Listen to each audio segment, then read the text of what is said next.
Okay, we'll start with the bottom here. This is the 30-inch Samsung refurbished 305T that I had purchased a couple of days ago. UPS delivered it last night, and I had to call up B&H Photo because they didn't include any of the wires.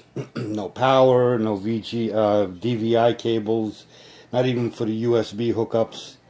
So they gave me a $50 credit. But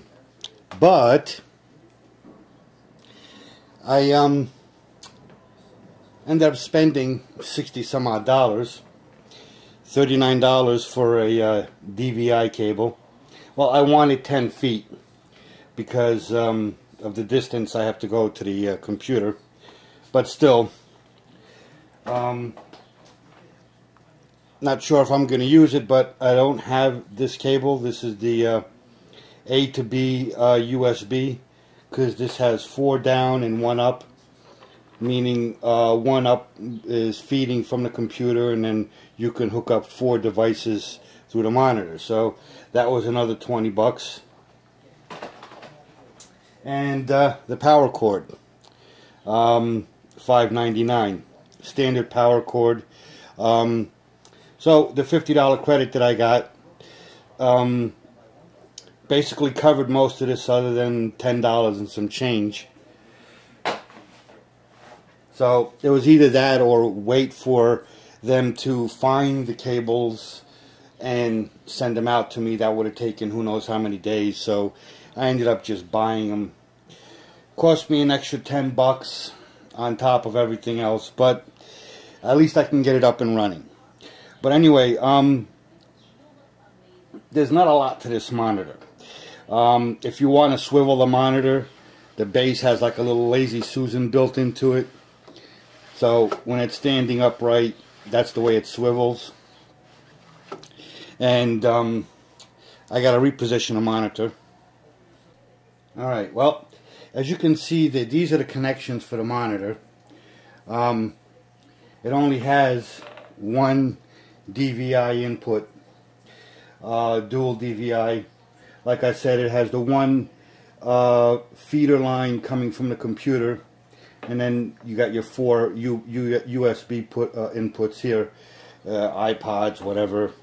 But that's it. That's all you have. And on the other side is where you got your power cord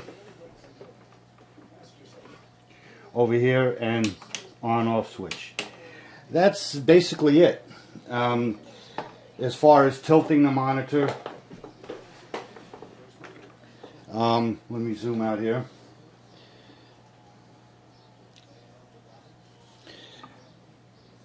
You can see there's not much of a tilt to it, but that really doesn't matter. I mean, it's got a good range, but you know, it's not like I'm going to be pointing it up at the ceiling or anything like that. But the one thing that I did find that's kind of cheesy, I mean, this is really cheesy. Okay, there's a pin here, and I'm sitting there wondering what is this pin for. So I'm looking at it, and there's really no paperwork. So alright, this thing is spring loaded, and you only have 2 adjustments on here, low and high, nothing in between. And this pin is what basically locks the monitor into whatever height setting you want, low or high. And that's why I couldn't get it out, because I had to push the spring in, but it's spring loaded. And I don't know, I think that could have been done a little bit differently. Maybe like a little screw knob that you loosen up, let the monitor go up, adjust it in between, then tighten up the knob, something like that. But that's what you get. I mean, you know, it is a refurbished monitor. Even brand new, you know, this thing was retailing for $1,200 and above. This is a kind of cheesy setup to have a pin like this to lock your height setting in. And if you lose it, then you got to find something equal to it to adjust your height on a monitor. But that's pretty much it. I mean, there are a couple of buttons on the front. Let me turn it up. There's the buttons that are on the front of the monitor. Not the best photographer. I'm still learning how to use this thing. But that's basically it. Your power button, and I guess for adjusting the screen position, stuff like that. I'm really not sure because I haven't powered it up yet, which I'll be doing in a little while. But that's basically the entire panel. Let's see the name on it. Alright, for some reason the camera went out of focus. Wasn't paying attention, so well, basically the viewing angle from corner to corner is 29.5.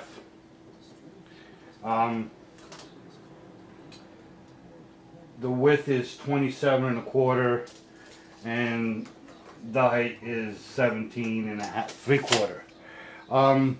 But that's basically it. That's the entire monitor.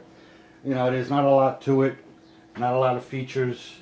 I'll see what kind of OSD it has once I power it up. It's pretty solid for the most part. I mean, it does have a little bit of wiggle in it, and most of the wiggle is in the top. Really, it's not even in the bottom. You know, if you wiggle it, let's see if I can pan down a little bit here. It's, I don't know how much you can tell the wiggle, but you know, if the table got desk got shook or something, most of the wiggle is from here up. It's not even the base, but it seems pretty sturdy for the most part. I mean, who's going to be jumping up and down on a desk? But that's pretty much it. I got to make some room on the desk and clean some stuff up and hook it up and cross my fingers that it works.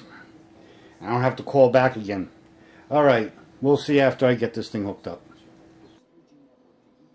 Well, that's the Samsung 30-inch Samsung 305T. Finally got it hooked up. Everything looks good. Right now I have it set to 1920 1080. I didn't set it to the native resolution 2560 1600. But just a quick little show here that it is working. Everything looks fine. Color looks good. I'm sure it still has to be a little bit more, has a little bit more calibration to it. That's why you see the two windows overlap, because it's not at its native resolution. But there you go. That's pretty much it. Alright. Let's cross our fingers and hope it lasts for a good long time. Take care and keep watching for more.